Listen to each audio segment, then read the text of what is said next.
আমরা পৌঁছে গেছি স্টেশনে। A5 A6 আছে আমাদের প্রতি নাম্বার। তো আমরা পৌঁছে গেছি।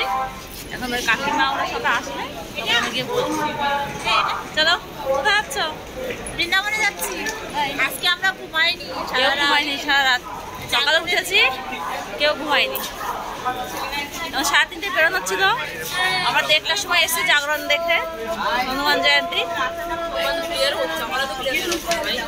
এই যে সবাই যাচ্ছি, কেউ ঘুমায়নি সারা রাত। জানি না ট্রেনে কি হবে।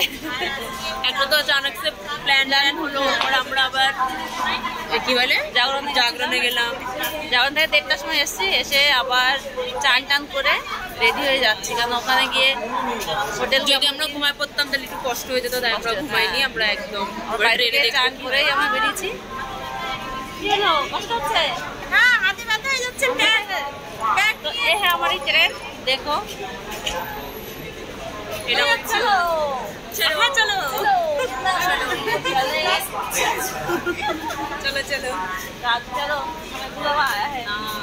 राधा रानी की बुलावा आ गया है, বৃন্দাবন ने बुलाया ना। राधा रानी হতে পারে ব্লগের আগে এরা হলো রিল পোস্ট করে দেবে, তাই তোমরা রিলে থ্রু আগে এনজয় করবো, পরে এরা ব্লগ পোস্ট করবে। আমাদের কোনো ঠিক নেই, আমরা কি করবো।